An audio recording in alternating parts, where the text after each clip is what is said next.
Alrighty. So, Fb219 episode 2, and where am I at?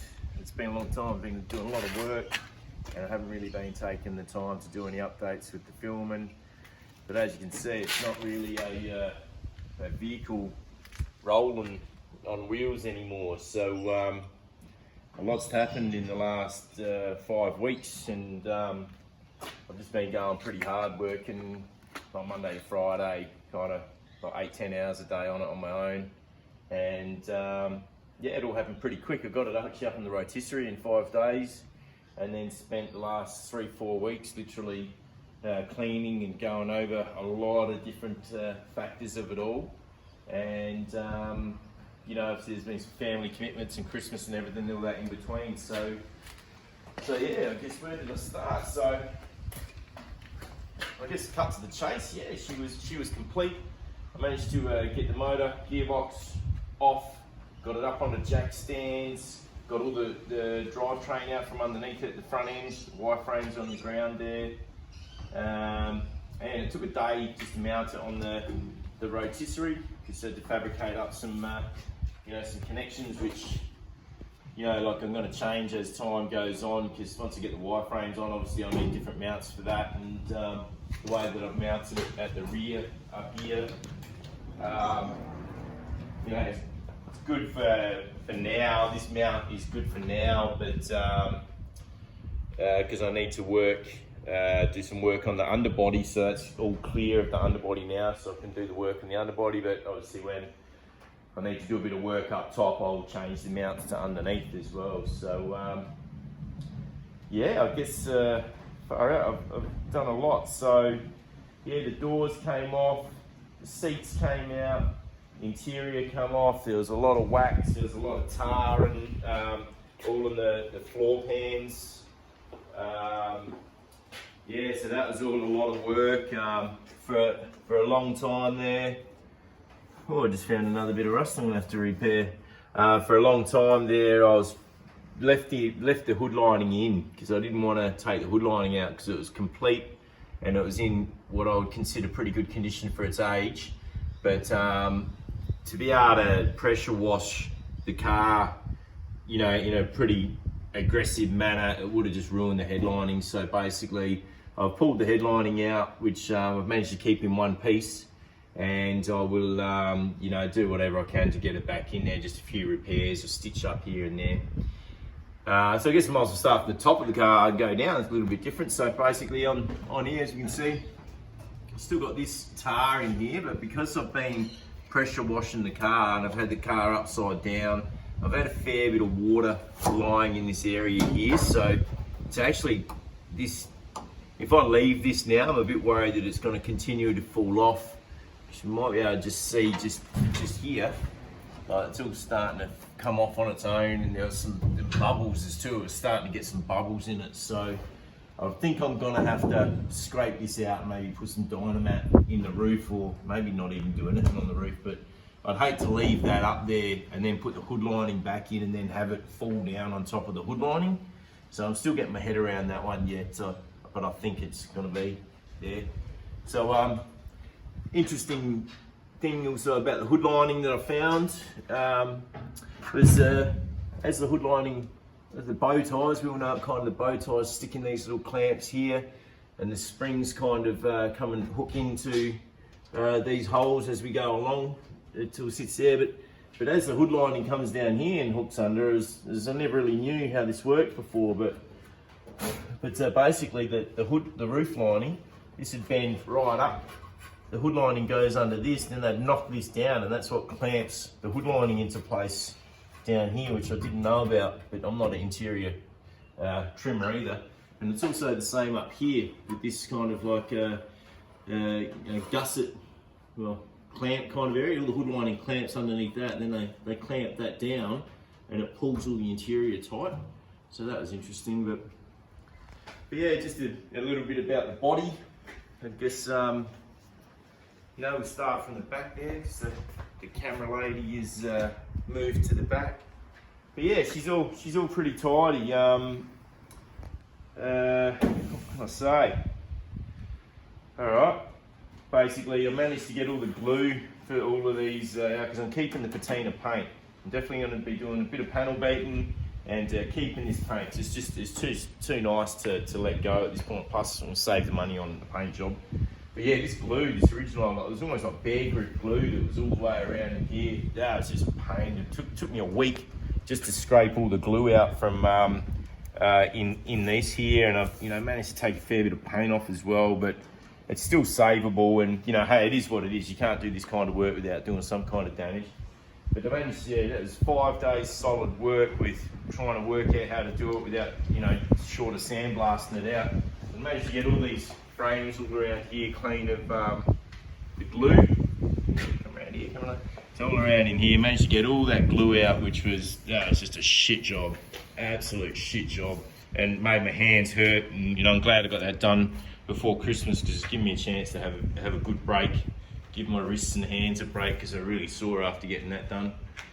And the technique that I found worked well in the end because acetone was basically just melting the paint down, but wax and grease remover wasn't really damaging the paint, but basically between a really blunt chisel, so I wasn't taking too much paint off, steel wool. Actually, steel wool was what was lifting it off. But by the time I got to the last bit, it was like, managed to give it a really good soaking with penetrol and wax and grease remover over and over and over. And I think that's the key. If you can manage to soak all that glue with wax and grease remover for a week or even 2 weeks beforehand, it just gets right down and starts to soften it up. Where when I first started, I was almost like hard, really hard solidified glue, and that was the worst job of everything so far. I was definitely trying to remove this glue out of here. That was the shittest job so far. In a nutshell, so after giving the inside and outside a really, really good blast with the Karcher, this is what I've got. So, it's a pretty tidy underbody. Basically, I've accessed the sill panels with some holes, giving it a really good blast in and out, which I'll fill up with some patches. All the chassis, they're all cleared up. Everything's still good. So this is some of the worst rust in it around here, around these edges, but it's not really going to bother me too much because I'm actually going to cut this whole section out here, and God forbid I'm putting a Ford Mustang tank in it because A, it fits well, B, seems like everyone with FB seems to be putting Mustang tanks in, and it's been done before and it works, and C, it was like $300 for a brand new 16-gallon tank with the fuel sender and the float. So for $300, it's just a no-brainer. Like, considering my old tank was stuffed, there was no way I was going to get another one of these tanks in good condition, 60 years old. So that's going in. So all this is going to get cut out eventually. While you're there with the camera, we can really see that we've got some rust here in this beaver panel, which should be a fairly simple repair. I'm just going to be, just doing patches wherever I can. I'm not going to be doing whole sections or anything like that because that's above my skill level, and B, it simply doesn't need it.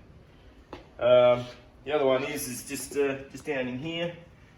Found a bit of rust here that I didn't know was there inside just the back quarter, a little bit there as well. But also, as we can see here, this quarter has had a few hard hits here before in its life, and it's actually broken through the steel there from having a good hard dent in there and a little bit of water sitting in there. So this whole section here needs a repair, and there's also some rust just there as well. So in this section here, so all in all, a little bit of work to do here, but she's really not too bad at all. The floor pans here. Basically, when I was blasting it all with water, I noticed there's a few spouts of water coming out here. I thought this was just dented, but it's actually got a few little cracks in it. So I'm going to be doing a bit of a section repair all the way through this part of the, what would you call it, subframe. All the A-pillar, and this is the same actually up on top up here. This had a little bit of rust and there's a few holes in there. I actually just cut that out to measure the material so I can go and buy some more material. It's 1.7 is the material thickness there. So in case anyone's wondering, it's about 0.9 for the floor pan. And so yeah, it's like just absolutely pretty cool. There's a couple little holes here you can see in the floor pan. There's another one, just a little tiny hole in here. But so yeah, it's basically with the condition of the floor pans that are as this, just come around this angle here, and I'll jump in front of you.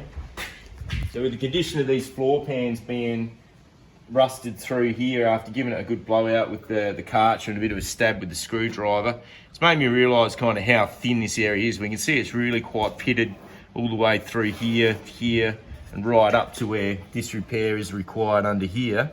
So actually went in and got the, it's the same on the other side, so I don't need to show you the other side, but I've gone in and grabbed the rare spares repair section for that. She's far from perfect, that's for sure. There's gaps and everything everywhere. Nothing really lines up correctly, but you know, I'll do a bit of panel beating on that. We'll get it all in there. But considering the size of the pan, it's actually quite a big section.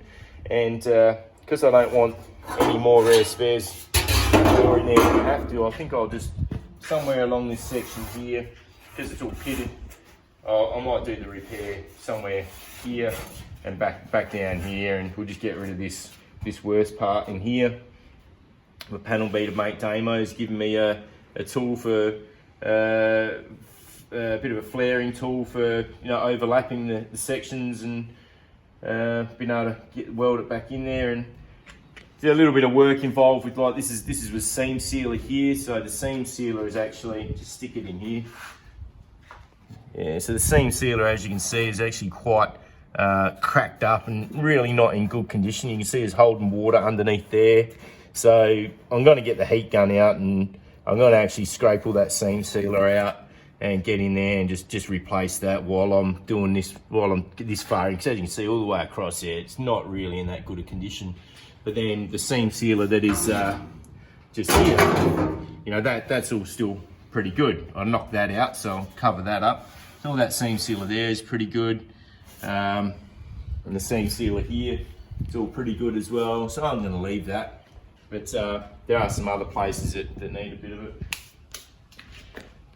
Geez, dirt that came out of it when I was pulling it apart. These, I've got some 15 litre buckets here, about 8 15 litre buckets of dirt came out.